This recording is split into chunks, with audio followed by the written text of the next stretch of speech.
Prep My Art and Prep My Art Academy. We are so happy to have you viewing today, and we are with an inspiring guest. We're with my friend, Dr. Ronn Yedidia from New York. Let me tell you a little bit about him. He was born in Israel and was a child piano prodigy. At 15, he began his journey as a composer. After serving in the Israeli military, he moved to New York and began his studies at Juilliard. There, he accomplished his undergrad, graduate, and doctorate degree in composition. His pieces have been performed and commissioned nationally in the USA and internationally. Labels that have publicized him are EMI Classics, Sony BMG, Naxos, and many others. His compositions have been internationally publicized by the Muse Press of Japan. He has established many musical enterprises in New York, such as the 21st Century and On. Ronn is the co-founder and director of the New York Piano Academy, which has many gifted and talented award-winning students. For his items that are non-classical, he created the jazz fusion ensemble called Prophets and the ethnic world music ensemble, and that's Danza Nova, to which he is the accordion player. Very, very cool. Last but not least, super exciting news. Drum roll, please. February 7th, this February 7th, 2025, Ronn's 24 Preludes of Dusk and Dawn, as performed by pianist Gila Goldstein, will be released on album by Parma Albany Records. For more information, please visit his website at ronnyedidia.com. Ronn, thank you so much for coming and for joining with us today. How are you? Good, thank you for hosting me. Absolutely, it's my pleasure. I know you're a fan of Prep My Art. We'll end with that. Why do you think Prep My Art is valuable to students to use? Because of you and the kind of questions that you have and your fresh spirit. And there's something so naturally joyous and vivid about you that wants to bring out the best out of people. And I think you're a major stimulator in what you do, and we need people like you and your initiative and spirit, and we need the platform, and the more people will be exposed to that, I think the more we'll see things bubbling. You help bubbling, the scene around you, right? Yeah. And you're not academic. I like the fact that you're talking about things not from a purely academic, dryly academic point of view, but really as a person, as a listener, as a music lover. I think your ideas are your questions are authentic and genuine, and they lead to important answers. Yeah, absolutely. Well, we have some really cool things to talk about today. This isn't one of our typical Prep My Art Academy, Prep My Art interviews, because generally they're much shorter. Today, we're going to spend a little bit of time marinating in your compositions and talking about what's in your head, how did you create them, what was your feeling, what was your pedagogical approaches, and all sorts of wonderful things. So, Ronn, would you like to start with it's Etude number 17? Sure, yeah. If you want to present that first, that'll be a good representative. For virtuoso piano music, I have written 24 grand etudes in 2 cycles of 12 each. The first cycle was written during the 1990s, 1 through 12. And then years later, I embarked on the number 13, the first of the second set in 2014.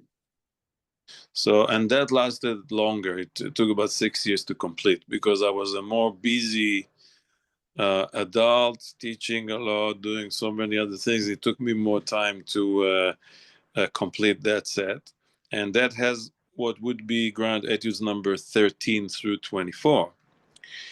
And the one that you're going to play is grand etude number 17, was composed in 2016. And traditionally, I'm composing each etude in dedication to a major figure, major piano figure. It could be someone who's close to me or someone who's very well known that I care so much about. And that particular one is or was um, Alexis Sultanov, the great pianist, who won the Van Cliburn competition back in 1989 at age 19, and was an immense talent that would have bestowed so much beauty and piano virtuosity on us, just like in the vein of Horowitz and Argerich. Great. He was, how old was he? 35? He really tragically passed away very young, at age 35, after a series of strokes. It was a very unfortunate thing, and I think a great loss to the world. And he is in my heart, deep in my heart and my mind and soul, and I really owed him one, and that was the one. And the idea of Flames on the Water, which is the subtitle of the age, is very, very associative with, I think, who he was, which was a storm of a persona, a musical persona that fused huge contrasts of feeling, deeply lyrical, and at the other end, extremely and impressively demonic. So that combination of the angel and the devil, like all put together, there are only very few people of that nature. Horowitz was one, and I felt that Pogorelic was one, is one, and so Sultanov. Yeah, I could imagine, Ron, when you're feeling that, when you're associating those feelings with him, it's turmoil, having health problems and feeling like you're so bright and happy inside when your outside is just debilitating and you're losing your health. Well, it must have been. I mean, I've read about it. Unfortunately, I didn't know him personally, but it must have been really tragic, and it's a very sad ending for him and for whoever was around him, mainly his wife, that was so attached to him. So Sultanov is a great pianist, one of the greatest ever to cross this earth. And even in his short years on earth with us, he left a huge volume of attestations to who he was and what he had there. And you can all watch them on YouTube, which I have. And he's been an inspiration, and I miss him badly. That was so kind of you to write something so passionate and so heartfelt. Flames on the Water, it is a very lively piece. Like as soon as it starts, it is fire. It's literally fire, And I thought it was really interesting listening to this piece because it's beautiful, but it's heavy. It's a very heavy piece. So how about we talk a little bit about that? Would you like to share some of your imagery with us? Some of your technical ideas and concepts of things that you created, some of your tonality? Yeah, well, the second set of etudes of mine was more tonal than the first set, even though the first set was not atonal, but it was more modernistic, if you want to give it some sort of a title or definition. So the second set was going back further to the romantics and the post-romantics like Rachmaninoff and Scriabin. So it would be closer to the vein of Rachmaninoff. It's as if you would extend the language of Rachmaninoff to some of today's sounds, uh, and it's written in D minor, which is a very passionate key for me. Like the Rachmaninoff's Third Piano Concerto is in D minor. The Mendelssohn's Variations Sérieuses is in D minor, and many of the pieces I've known in that key for virtuoso piano are actually in D minor. Minor, yeah. All right. There's also the Mozart Concerto in D minor, which is a heroic piece for Mozart, and there's even the Bach First Concerto in D minor. So Brahms, of course, D minor concerto. So there's such a long legacy there with that key. I don't know. It needed to rumble in that key, and it's very tonal. It's the sounds. Are very. There's a lot of thirds and sixths. The intervals that make a piece sound closer to tonality. And I think the structure is harmonically progressive, like you would have in a romantic piece, like the way it modulates from key to key, and there's sort of ABA shape to it, where there's an A section, it develops into some sort of a B section, and it returns to the A section, and it's brief. Actually, it's not long. It's about 3 minutes long. So it's like as if you're condensing a symphony Yeah. or a sonata into a short piece, and that was the point in composing an etude that embodies those things. Yeah, it's very fast, very fiery. Once it's gone, it goes. There's like no cooling it off. You know, but it's a lovely piece. Thank you. Well, that sounds like incredible inspiration with that. Yeah. So, how did you come up with the words "flames on the water"? I basically see a ride of whatever it will be. It might be an airplane or a fast motorboat or whatever flying object over water, over wide waters. It could be an ocean or a big sea. And the drama that comes with that.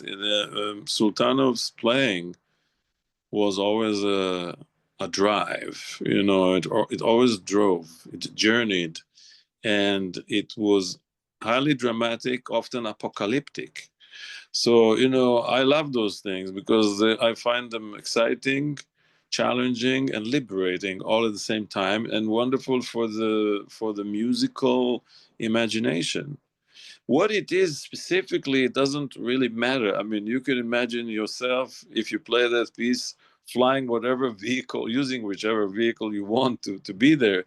And whatever comes your way, are you meeting other objects on the sea, or are you hitting on some island, or ending up flying to the moon?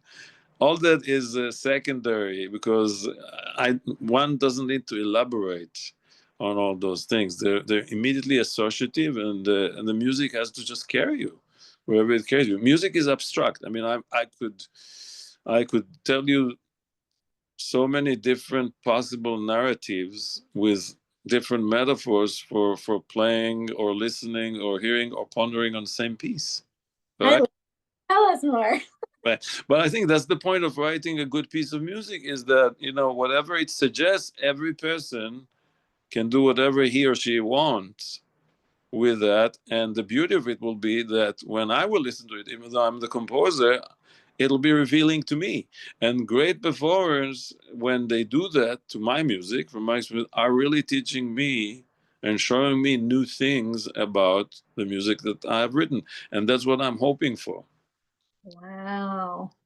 Yeah, that's very inspiring. I know I sent you a bunch of my insights, and it was very awakening to chat with you and to get a different point of view. Because in my mind, just everything is flowy, and so that's where you have like the abstract. And when I was thinking flames on the water, I was thinking, well, was there an oil spill on the water, and that's how there was fire on there? And you were like, well, it's more of like a supernatural approach, and so that was really interesting to sit back and to listen to it again with fresh ears and to get even some more insight and more imagery. I just imagine, red.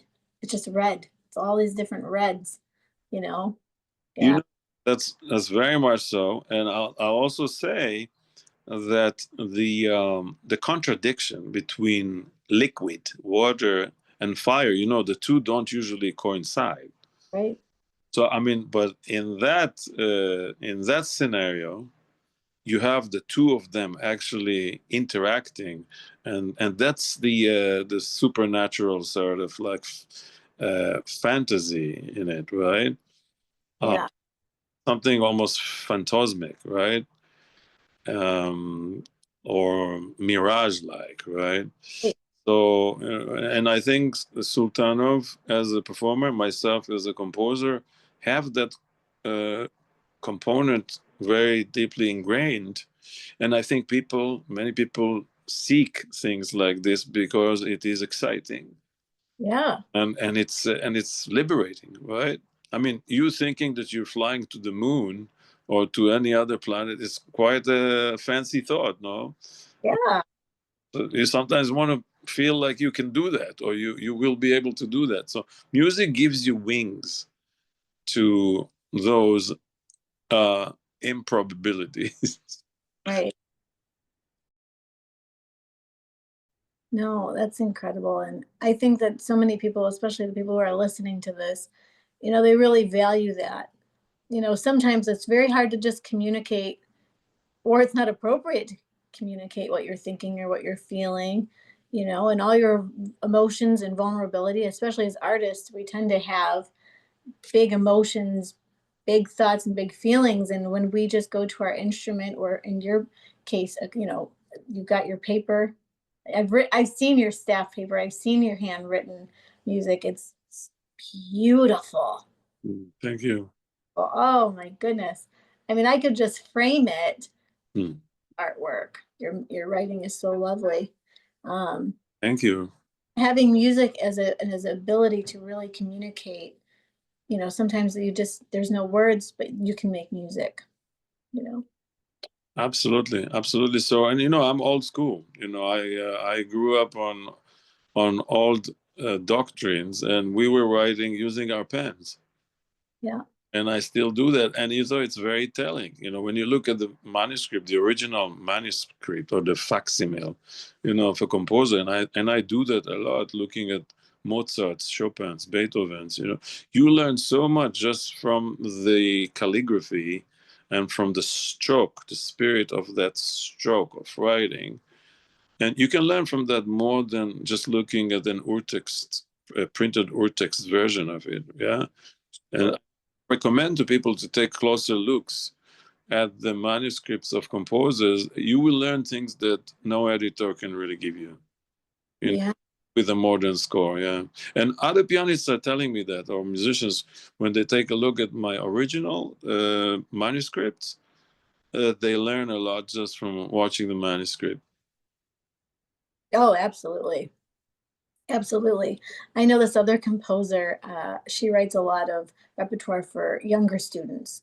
And until the pandemic, she hand wrote every stitch of her compositions because she just felt like there was so much more heart and soul into the writing process. I mean, she would use her ruler. She would just be very, very meticulous and organized in how she did it. And that always stuck with me. So when I asked you if I could see your scores and I saw it was hand done, I was just in awe. Thank you. Yeah. So let's talk about another piece you've got. Well, we were talking about several, but we could talk about Prelude One. Do you want to talk about that one a little bit? One out of the 24 preludes of Dusk and Dawn. Sure.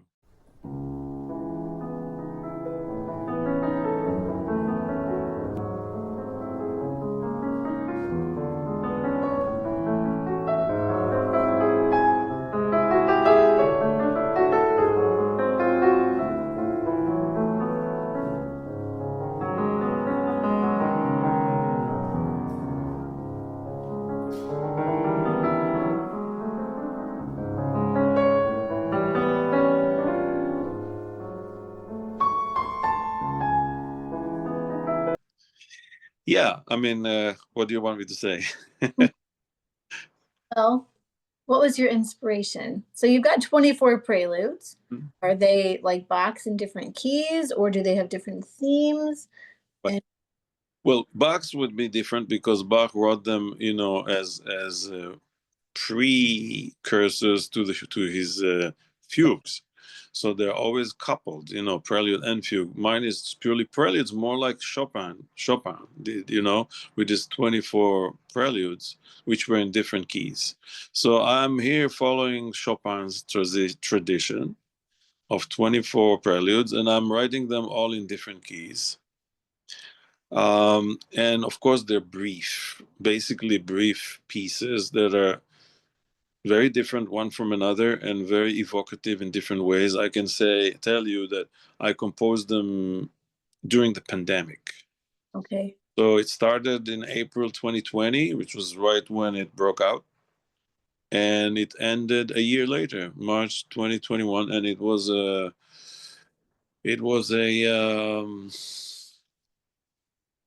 an eruption, an eruption of emotions and feelings and wonderments about so many things in my life. You could say it was even in a sense autobiographical because it really threw me back right. to many other times in my life earlier and throughout. It was dedicated to my mother. I dedicated the whole set to her, and even number four was dedicated to her because she actually passed away while I was composing number four. I'm so sorry, Ron. Yeah.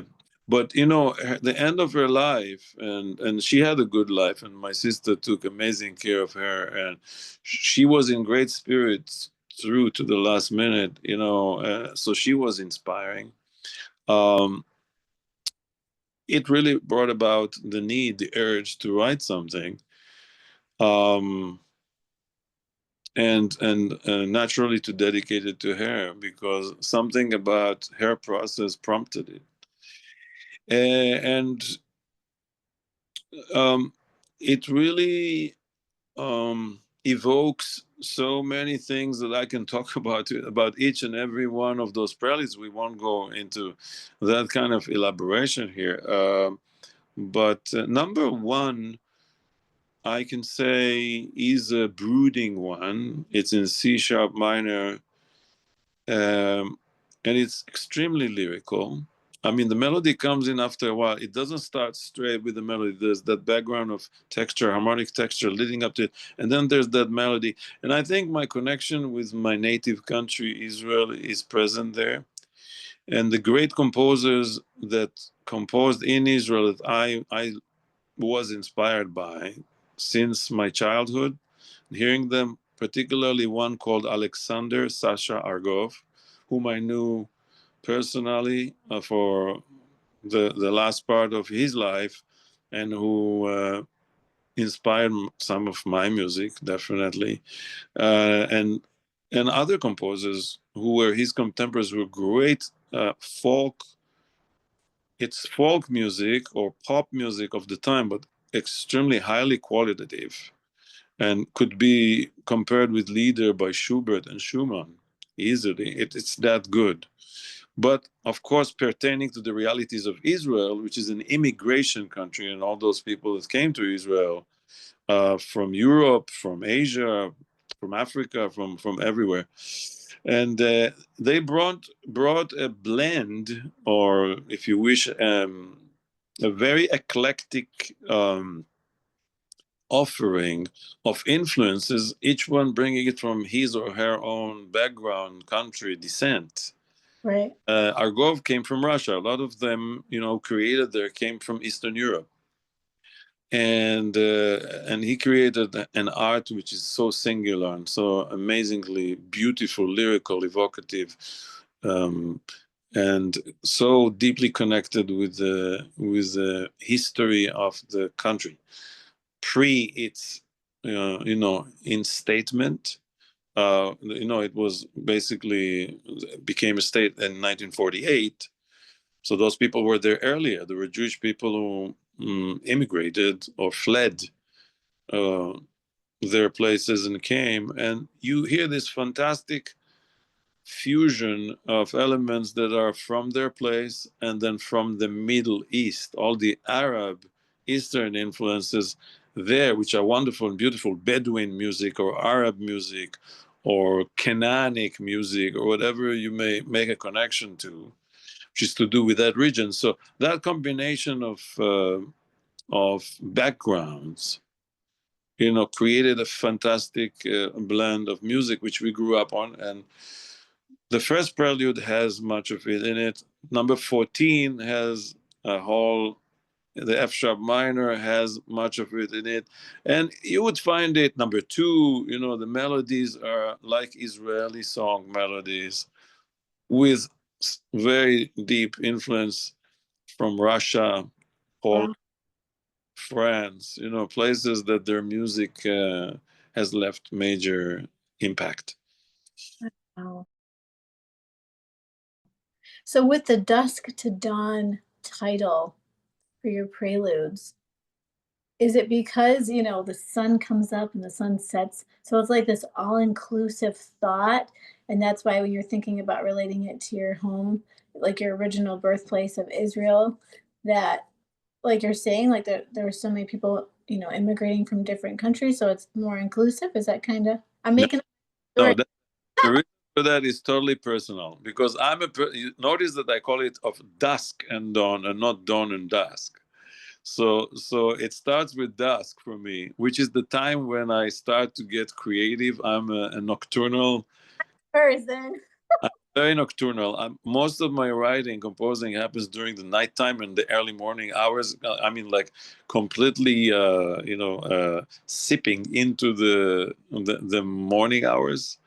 And so for me, it's that cycle, wonderful cycle of living life as a creator and as a person from the hours of dusk until the hours of dawn. That's how my other friend who is a composer, she's up all night. I don't even know when you sleep. When do you sleep, Ron? You don't sleep, Dave. Look, I can take a nap before, my composing streak at night. That happens like a half an hour nap or something, or an hour nap, and then get up and start composing at 1 a.m. Till like 5, 6, 7 a.m. And then I'd sleep a few more hours in the morning because my teaching hours, my main work is as a teacher. They start later, like at 12, 1, 2 o'clock. So I have that kind of flexibility, luxury of doing that. Right. You have a different work clock, so your body clock is different. It's true. As piano teachers, it's so hard to you can't just come home at 8, 9, 10 o'clock and go to bed. You have all this adrenaline, all this excitement, all these thoughts from your day. So I can understand how maybe a little brief nap would be good. And then you're up, and there's nothing like being up at night, right? Because when you're little, you're always told, you got to go to bed. So when you're an adult and you can make the choice and be like, no, I don't have to. I can be up, and then it's something different, that everything's different at night, you know?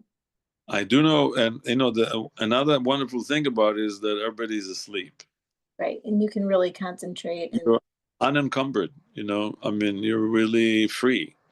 There's all the communications also slow down at night, and it's free time, and mind becomes really free, and there is a constant communication going on with the outer worldly spirits, that also feel to me way more free at that time, right?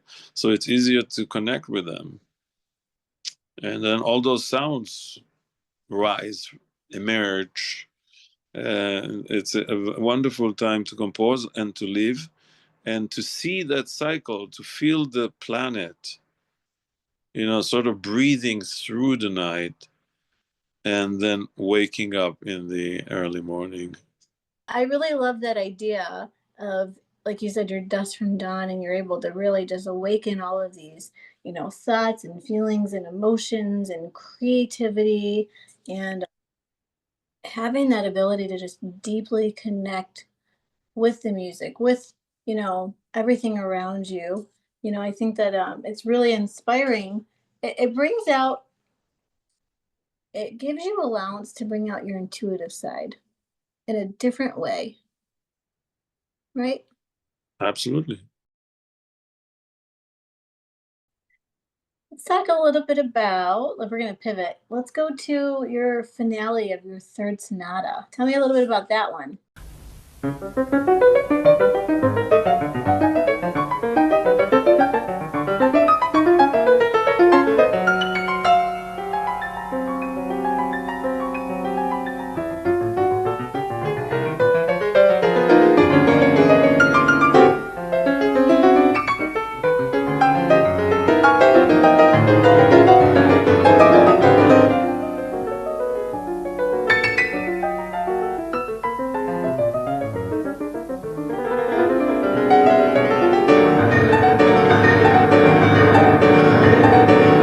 Well, that's a very, very different kind of work and musical reality because, first of all, we're talking about a very early piece that was composed when I was 25 years old, and that was in back in 1985, and that's when I was at Juilliard. And at that time the world was breathing all this modernism. It was from avant-garde through to minimalism here in America. And when I came here in 1982, I obviously immediately got exposed to all those things, and I was among composers, and we were following what was going on in the current world of musical composition, both in America and in Europe. Like you had people like Boulez and Stockhausen basically leading the modern music in Europe. And in America, you had Milton Babbitt, who was my teacher at Juilliard, and David Diamond, who was my first composition teacher at the college at Juilliard. So I was then responding because naturally I was in it. I was responding directly to what was going on around me, and at that time my music was way more atonal, dissonant, and I think it incorporated many of those influences, which included jazz as well. I use a lot of jazz chords there. Minimalism, hardcore modernism, sometimes really harsh. You can say post Prokofiev. Like if you take Prokofiev, late robust piano sonatas like the Seventh Sonata, the Finale, and then Messiaen and some of his very very massive piano works and writing, juxtaposed with delicate modernists like Webern, or Schoenberg, who actually wrote rather delicately for the instrument. So all those things discussed and played and adopted by composers around me at Juilliard had a major influence, and I wanted to write my own picture and, if you wish. Story, narrative about how it processed itself through me, as a creator. And it was a radical piece, very successful. It was highly effective. It won the Juilliard competition in 1987 and was presented at the Juilliard Theater by a colleague pianist of mine, Aviva Aranovich, Wow. who played it there. It was dedicated to my close friend Arthur Hart, a great, great pianist, a tremendous influence on me, to whom I dedicated some other works as well.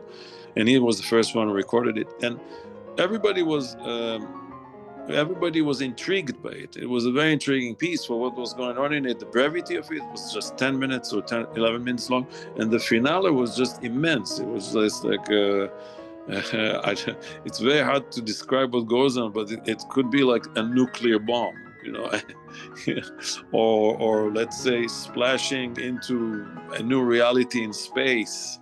There was something superhuman about it.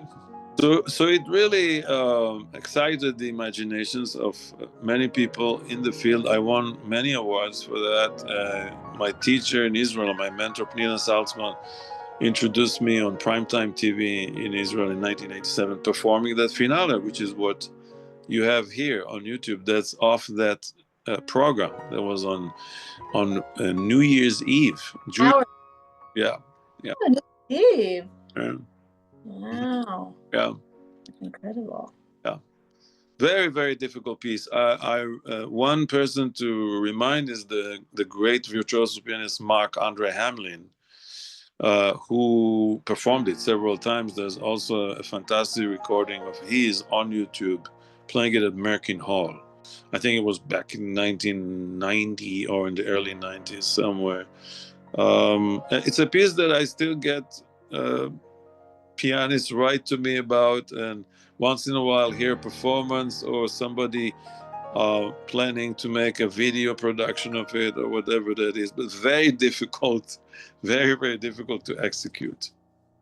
Yeah. No, it sounds very difficult. You know, I mean, it's a beast. Yes, I'd say. It- So, there was serialism, the whole idea of 12 tone, even though I was not a serialist and my teacher, Milton Babbitt, I was conceiving parts of the piece on series of notes. So there was also a theoretical component going into it, which inspired certain sounds. And I used the concept in order to turn it into some sound reality, which excited me, and I expanded it throughout the work. wow. No, it's exciting. It's a very lively, very forward, bombastic piece. It's really just, I don't know, you're superhuman to me. It's kind of the end of the world, or there is a work by Scriabin. Scriabin had a major influence on me, on my piano writing, especially then. It's called Vers la Flamme. Mm-hmm. Vers la Flamme, Scriabin is sort of like moving toward the end of something, or toward the almost the demolition of something, and it's foreboding and kind of maybe even tragic in a sense, because it's bringing to an end something which is more than personal. It's more collective. There's a premonition, or a prophecy that comes with that. And Vers la Flamme was a big inspiration for me, and I think that concept ringing in the back of my head uh, uh, had something to do with the ending of the third sonata, which is subtitled Outcries. Yeah. No, I know it was incredible. No, I mean, Outcries, yeah, that was a wild piece. It was, Yeah. I know, I was like, whoa, had a lot of thoughts on that. Um, Maybe you were born for just this time in history, right? Maybe an end is coming. It was liberating because one, I'm very, very thankful for the piano. The instrument, the piano, is the only instrument I could accomplish something like that. It gives you that capacity because it's all within 10 fingers, the 88 keys and the pedal. And the fact that I could expand, it's like ever expanding pitch, right? At the end is only possible. You can do it, I think, in two mediums: one, the piano, and two, the orchestra. But for the orchestra, I would need 100 musicians. And, it's very hard to coordinate and control each and every one of them, turn them into one unit, like one person. Whereas when you play the piano solely, just with your own 10 fingers, they come together much quicker and more integrally than it would take with an orchestra, right? I have an interesting question. Whenever you've composed, have you ever done it on different brand name pianos, and has that ever influenced your compositional style on that specific piano? And what I'm thinking of is when I studied piano in college and I would be on a Baldwin, the keys they seemed thicker to me. It had a different sound versus when I was on a Yamaha versus a Kwai versus a Steinway. Those keys were always very delicate to me. I'd feel like a princess when I'd be on the recital hall, and I'd have like these long, thin, soft keys, and I was like, "Well, this is so different." Each piano, you know what I mean? Each brand is different. Have you ever had an inspiration based off of that connection with that brand of piano? It's an excellent question, and it really makes me ponder on things even beyond your initial question, which is like, as a pianist, definitely I'm with you on that. Touching the quality of the piano really changes the way you play on it, the way you interpret your tempos, your dynamics, all that. As far as composition, I want to believe that my ideas are very concrete, and that they are governing their own fate, right, as they need to be, and therefore they have to fit within any kind of keyboard. But in reality, I'm improvising often before I put down the notes. So, the quality of the piano, and what it does, especially in terms of harmony and texture, must have some effect. Because I remember that starting certain pieces on a certain piano and then trying to continue them on another sometimes sounded to me like, wait a minute, is that the piece I started composing? So I often need to undergo a whole process of adjusting to the idea and eliminating the effect of the piano, influencing it, or either awakening it in a certain way or numbing it in another, right? So it is a good question. I cannot tell you. I don't think I have an answer for, has piano really changed the text, the content of my composing? I think that's a good question, and I don't yet have an answer for that. But I won't be surprised.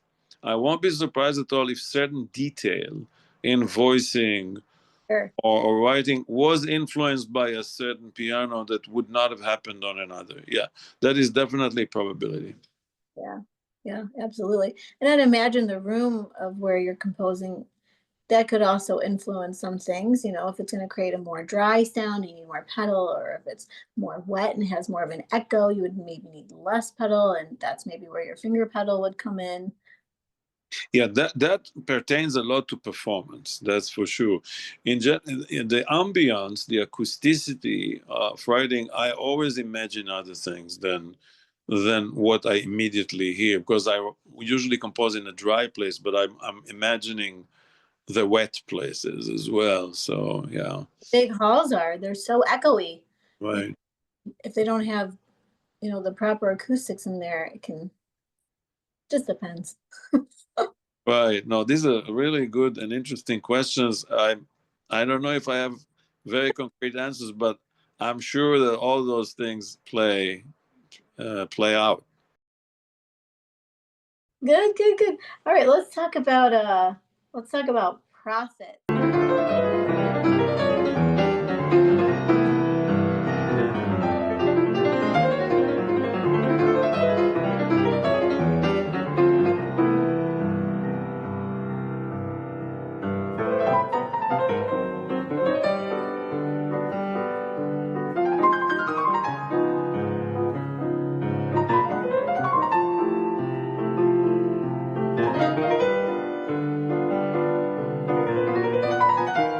Your piece profits. That sounds interesting. I like that piece. That piece, I mean, I liked all your pieces actually, and I can listen to them. And when I'm driving around and I was studying for our interview, I'd listen to them, multiple times, and I was thinking about all these thoughts and questions I had, and I appreciate all of your feedback.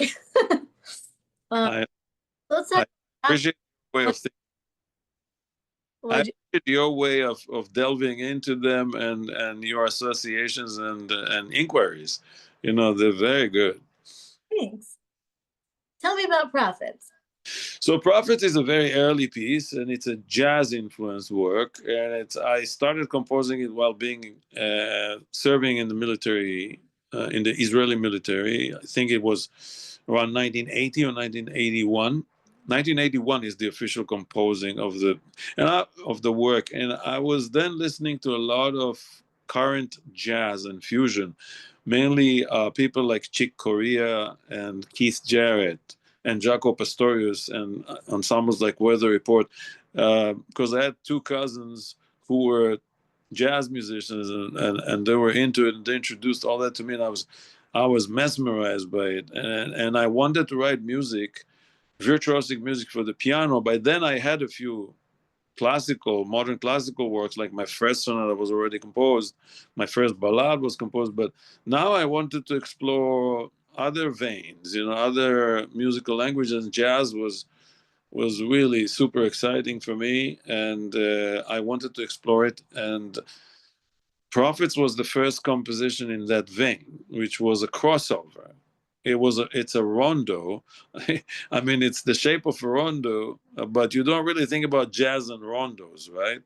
Rondo is a classical form, but the nature of each variation of each section is so jazzy, and it comes from Oscar Peterson, Art Tatum, the great jazz pianists of the past, Chick Corea, Keith Jarrett, listening to those phenomenal jazz creators, and then coming with a version of my own on the piano, which was fun. And I feel each part was kind of unique, and exploiting. Improvisatory, Ron. I have to say, What is that? sounds very improvisatory. Like you feel those bones and structure. Right. You feel very confident when you're listening to it. Like, oh, here we are, and then it would just go off, and then we'd come back, and it'd go off, and it'd come back. Oh, I like this. Uh, and it became a fun piece. It's virtuosic. It's a chance for me to display my abilities, and it's like almost like a party piece. I played it in parties. I played it as an encore, and people always cheer up, when they hear it. It's fun. Yeah. No, that's really awesome. It is fun. What Yeah. key is it in? What is that? What key did you put it in? Oh, what key? I Mm, believe it's in C major. teenage. Oh, that's fun. Yeah. It is in C major. I mean, other sections go to other keys, but I never put a key change or whatever. I just presumed it's all coming from scratch. No sharps, no flats. C major. It starts in C major, and I don't put. I think I may have put one modulation or two. I'm not sure. I don't even remember. But it's basically in C major, and it drives to many other places and keys and textures and gestures and jazz and a little bit of Debussy here and there, and even Claude Bolling. He wrote that suite that Jean-Pierre Rampal was playing, which was a crossover between classical and jazz. And I was listening to Claude Bolling at the time, and it was a beautiful, tasteful um, mix, mesh between the two worlds.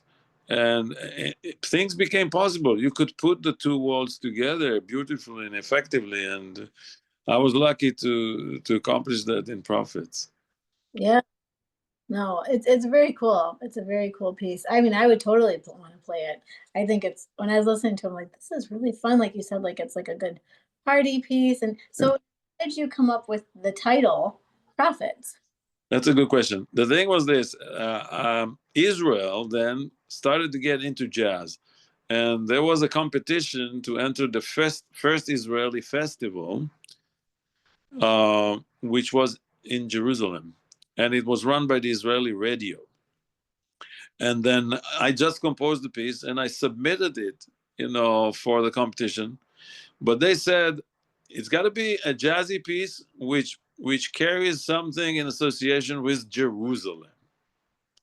So, I didn't want to call it Jerusalem or something so blunt and, not connected. And I was just thinking about the newness of it, and the prophecy, the possible prophecy that comes that where worlds are joining, and we're all having a party over every style of music ever written. And I thought prophets, because prophets is part of the Bible. Also, one big chapter of the Bible is prophets. That's the thing that jumped into my head, and I called it prophets. In Hebrew, the word is nevi'im. So Maybe. yeah, because navi is a prophet, so I called it prophets. And we presented it. It won. Actually, it became one of the winners of the competition. It was at the finals, the Jerusalem Theater, which is a huge theater, and we performed it piano, flute, and drums. Uh, Wow. and that was actually the inception of my group, my jazz group called Prophets, which then extended to 4 players when I came to New York. And now it had a bass player, and I started writing in that vein of crossover for that ensemble. So I wrote a few other pieces in the jazz vein for solo piano, but I then mainly composed for a 4-piece ensemble music in that vein. Wow. But Prophets stayed Prophets. Yeah.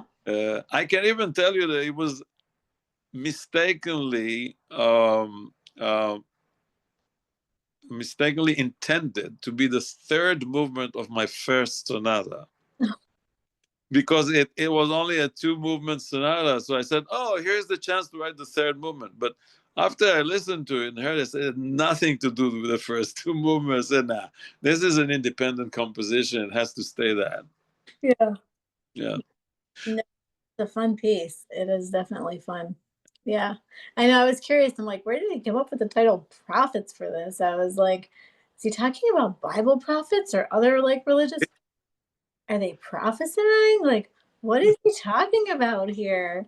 And so then come to find out it actually was. And I'm like, okay, I need to like spiritualize and go through and be like, all right, what's really coming out of this? You know? Yeah. Because that's where I was starting to get more of the ideas with the improvisation. You know, Right. like there's things that are concrete. Like for me, the Bible is concrete, but then you have like this, you know, improvisation thing. Things can shift, can change, around. Right. You have your concrete thing. Right, in jazz, it's based on standard. You take a song, and there's a chord structure and a certain amount of bars, and then you present that, and then you start doing variations on it. This isn't. Here, what holds the structure is the rondo form, where you always go back to the theme, and then in between the themes, right, the repetition of the themes, you have like a panorama of new scenes, right?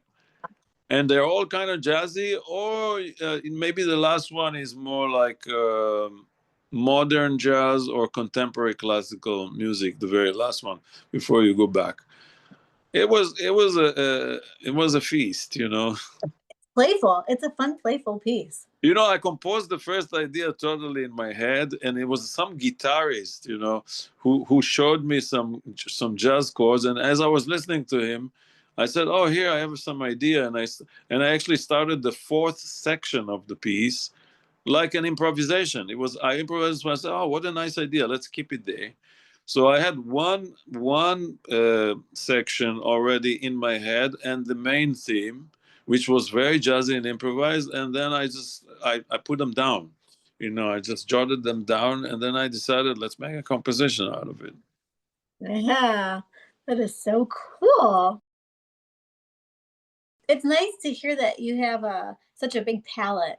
Not only do you have these virtuosic pieces, and then you have your preludes that are from dusk till dawn, and there are all these different emotions and moods and ideas and concepts and feelings. But then you have this world of jazz music, and it's just playful and it's robust and it's interesting. You also have your world music, which is an ethnic type of music where you have the dance, and you're the accordion player. Yeah. How did you learn to play accordion? Well, it was my first instrument. Oh, My father taught me when I was 6 years old, oh my goodness. because he was an accordionist. My father was an actor and an accordionist. And I showed talents for music, the ear for music. So, but I couldn't relate to reading notes. He tried to teach me reading notes. I couldn't get it when I was 5 years old. So when I hit 6, he put an accordion on me and he started teaching me some accordion, actually pretty difficult ones. And miraculously, I learned them within days. And a month after I learned them, I went and performed with him. So accordion, accordion has been a part of my life before piano. That was the first instrument. And so you still have fun with it, right? You're still in the group and you're still playing. There was a long time that I did not come near an accordion, but it was back in 1997 or so that a very close friend of mine with whom I lived, a much older lady, her name was Dina Yano, a Jewish lady from Washington Heights in New York, and she hosted me in her place until I could find my own place. So I lived there then with my wife and my daughter then, very many, many years ago. And she was dying now. She was over 100 years old. Wow. Yeah. And then she wouldn't be able to come over anymore to hear me play piano. So my wife, Fiona, said, "Why don't you get an accordion? You used to play an accordion. Maybe you go and play for her," which is what I did. I went to Sam Ash here in New Jersey, in Paramus, and there were 2 accordions. The one was not good. The other one was pretty good and only cost $200. They didn't know how good it was. It was a Zon Rio, very good Italian brand. Wow. And I resumed my accordion playing in order to in order to serenade this lady, the very dear lady, basically into the next world. Oh. And she was dancing under the sheets and she was responding to the music. It was really special and beautiful. And from 1997 or so, 7, 8, she passed in 1998. I was back to playing accordion because of that incident. And then I joined groups that did world music and ethnic music. And then I started my own group called Danza Nova in 2009. And we are active and perform. We have a CD and all that. So we're having a good time playing world ethnic music, a lot of Latin music, a lot of Balkan music, Mediterranean music. Yeah.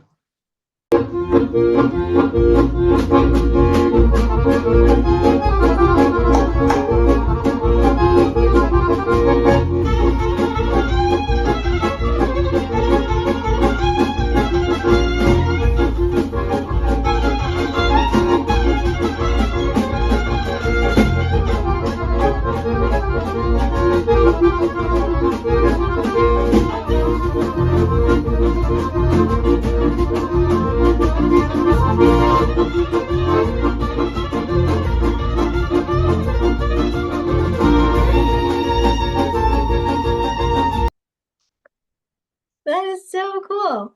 Have you written compositions for Danza Nova? Yeah, they're called klez dances. Because klezmer, the Jewish thing, the klezmer music, which is typical ethnic Jewish music from Eastern Europe mainly. Spell that. What did you say? How do you spell it? Klezmer? Klezmer. Okay. Very known vein of music, and a lot of groups and a big legacy of it. And it's very close to gypsy music. Like the gypsy music from Romania or Bulgaria, Transylvania, those areas. So, if you want to check those, they're amazing musicians and they're so connected to life on earth, and risk taking and fun and almost like circus. And for the Jewish klezmer, it was, for functions like weddings, parties, or funerals, things like that. It gave people that content on special occasions, right? So mine are klez dances. They're not pure klezmer, but there's something that combines klezmer with other influences. Did you want to talk a little bit about your thoughts with your music, with it being romantic and jazz versus modern? and the short and romantic versus explosive. Do you want to just recap on that and we'll conclude? Look, we can say so many things. I'll tell you that for me, music is a place or a thing where I don't want to repeat myself. It's a place where I need to discover something new every day. And and there's so much possibility. We're so fortunate to have lived after the greatnesses of the classical icons, right? Or the jazz icons, or the pop icons. You know, there's been such great pop music in the 20th century and still going now. There's so much to love and absorb, right? And want to reproduce. So if you're an open musician, if you're an open person, you want all those beauties to reside in you and help you live through life with a joy and with a fulfillment of all that you need. And I think I'm naturally that way. So there's something there's not, how would I say, indiscriminatory.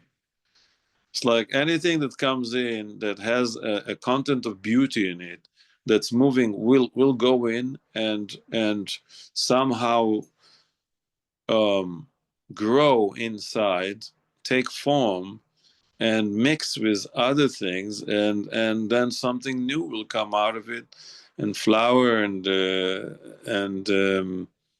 um, and form itself, like my compositions have.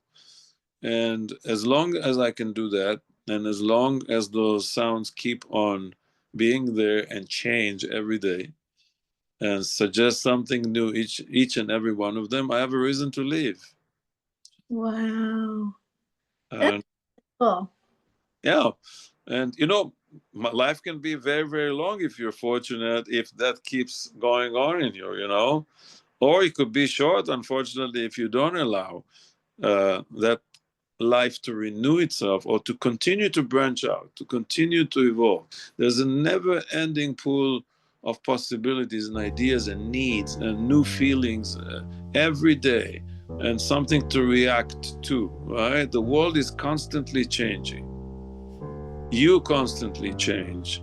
The music in you, I mean, it's not my music. I never made it. You don't create yourself, and you don't give yourself the talents of composing creativity. You are actually given that. It comes together with you. So what all you need to do is to keep channeling it, because it goes through you, and don't allow anything to stop you.